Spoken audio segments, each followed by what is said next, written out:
Hi అండి, నమస్తే. Welcome back to cute jelly channel. మనకు త్వరలోనే వినాయక చవితి రాబోతుంది కదా. అందుకోసం మనం చాలా ఈజీగా వినాయకునికి ఎంతో ఇష్టమైన ఒక ప్రసాదం రెసిపీ అనేది చేసి చూపించబోతున్నాను. అది కూడా ఎక్కువ టైం తీసుకోలేదు, కేవలం 10 నిమిషాల్లో రెడీ అయిపోతుంది. చాలా సింపుల్ ప్రాసెస్ అండి, అందరూ ట్రై చేయండి. ముందుగా మనం స్టవ్ ఆన్ చేసుకొని ప్యాన్ తీసుకోవాలి. ప్యాన్లోకి 1 స్పూన్ నెయ్యి తీసుకోవాలి. 1 స్పూన్ నెయ్యి యాడ్ చేసుకుని నెయ్యి మనకు బాగా హీట్ అవ్వాలి. మనకు నెయ్యి కాస్త హీట్ అయిన తర్వాత ఇందులోకి కొద్దిగా జీడిపప్పు, బాదం పలుకులు వేసి బాగా దోరగా వేయించుకోవాలి. మనం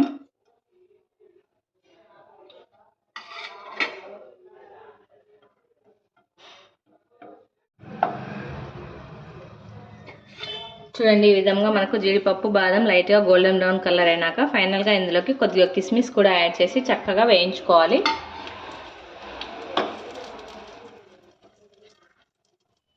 ఈ విధంగా చక్కగా మనకు గోల్డెన్ బ్రౌన్ కలర్ వచ్చిన తర్వాత డ్రై ఫ్రూట్స్ అన్నింటినీ పక్కన తీసి పెట్టుకోవాలి. ఈ నెయ్యిలోకి నేను 1 కప్పు బియ్యం పిండిని తీసుకొని చక్కగా వేయించుకోవాలి. ఈ విధంగా మనం చక్కగా బియ్యం పిండిని వేయించుకొని పక్కన పెట్టేసుకోవాలి.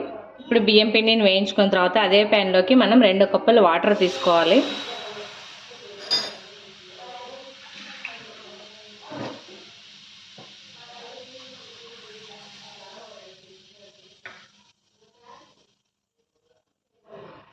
ఈ వాటర్లోకి 1 స్పూన్ వచ్చేసి బెల్లం వేయాలి. ఈ వాటర్ని మనం చక్కగా రోలింగ్ బాయిల్ చేసుకోవాలి. 1 కప్పు బియ్యం పిండికి 2 కప్పులు వాటర్ అయితే కరెక్ట్గా క్వాంటిటీ అనేది సరిపోతుంది.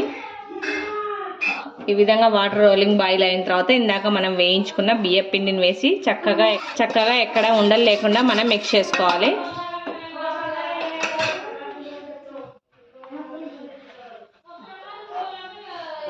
ఈ విధంగా మనం పిండిని చక్కగా మిక్స్ చేసుకోవాలి. ఎక్కడ ఉండలు అనేవి లేకుండా బాగా కలుపుకోవాలి.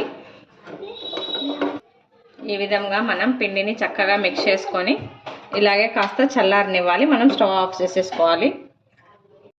మనం ఈ విధంగా ఉడికించుకున్న పిండిని కాస్త బాగా చేత్తో ఒత్తుకోవాలి. అప్పుడే మనకు ఉండలు చేసుకునేందుకు వీలు పడుతుంది. సాఫ్ట్గా బాగా ఇలా మిక్స్ చేసుకోవాలి.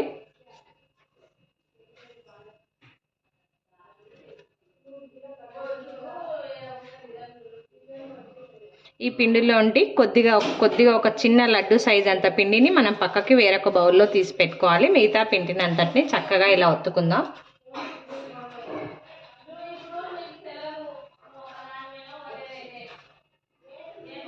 చూడండి, ఈ విధంగా మనం పిండిని సాఫ్ట్గా ఒత్తి పెట్టుకోవాలి. ఇప్పుడు ఇందులోంచి ఒక చిన్నగా కొద్దిగా పిండి తీసుకొని చక్కగా మనం ఎక్కడ పగుళ్ళు లేకుండా బాల్స్ అనేవి రెడీ చేసి పెట్టుకోవాలి. బాల్ ఇక్కడ ఇలా బాగా సాఫ్ట్గా వచ్చే విధంగా ప్రిపేర్ చేసుకోవాలి పిండిని అంతటిని కూడా. మనం పిండిని అంతటిని ఈ విధంగా చాలా చిన్న బాల్స్గా ప్రిపేర్ చేసి పక్కన పెట్టుకోవాలి.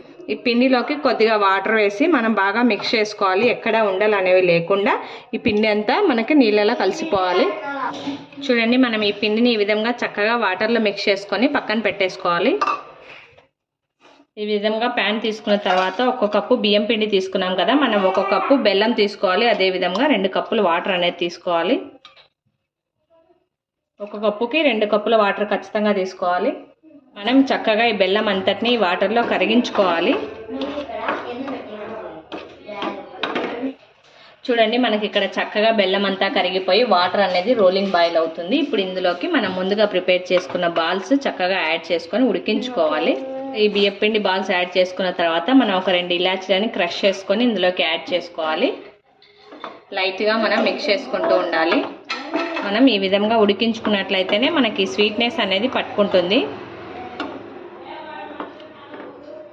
ఒక 3 నుండి 4 నిమిషాల దాకా మనం ఈ బాల్స్ని చక్కగా ఈ బెల్లం వాటర్లో ఉడికించుకోవాలి. ఈ విధంగా ఒక 3 నుండి 4 నిమిషాలు రోలింగ్ బాయిల్ అయిన తర్వాత మనం ముందుగా వాటర్లో మిక్స్ చేసి పెట్టుకున్నాం కదా, ఈ ఉడికించిన బియ్యం పిండి వాటర్ని ఇందులోకి యాడ్ చేసుకోవాలి. ఈ బియ్యం పిండి వాటర్ కూడా వేసి మనం చక్కగా ఉడికించుకోవాలి. ఈ వాటర్ వేయడం వల్ల మనకు బాగా చిక్కదనం అనేది వస్తుంది.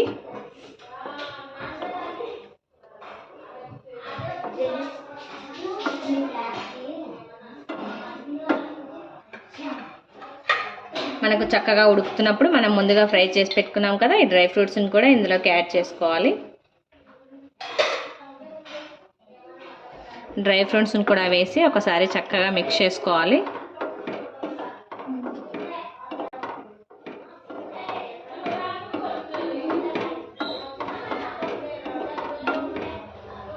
డ్రై ఫ్రూట్స్ వేసి మిక్స్ చేసిన తర్వాత మనం స్టవ్ ఆఫ్ చేసేసుకుందాం. ఇది కాస్త ఒక 5 మినిట్స్ పాటు కొద్దిగా చల్లారాలి. గోరువెచ్చగా ఉన్నప్పుడు మనం ఇందులోకి కాచి చల్లార్చిన పాలు యాడ్ చేసుకోవాలి. కాస్త చల్లారిన తర్వాత మనం ఇందులోకి సరిపడా కొద్దిగా కాచి చల్లార్చిన పాలు వేసి మిక్స్ చేసుకోవాలి. పాలు కూడా మిక్స్ చేసుకుంటే, పాలు కూడా వేసి మనం ఈ విధంగా చక్కగా మిక్స్ చేసుకున్నట్లయితే మన వినాయకుడికి ఎంతో ఇష్టమైనటువంటి ఒక ప్రసాదం రెసిపీ ఉండ్రాళ్ళ పాయసం చాలా ఈజీగా రెడీ అయిపోతుంది. ఎంతో టేస్టీగా సాఫ్ట్గా కూడా వస్తుంది. చక్కగా ప్రిపేర్ చేసుకొని హ్యాపీగా ఎంజాయ్ చేసేయచ్చు. మనం దేవుడికి ప్రసాదంగా పెట్టుకోవచ్చు. చాలా సింపుల్ ప్రాసెస్. తప్పకుండా అందరూ ట్రై చేయండి. ఈ రెసిపీ కనుక మీకు నచ్చినట్లయితే లైక్ చేయండి, షేర్ చేయండి. తప్పకుండా అందరూ సబ్స్క్రైబ్ చేయండి. For watching.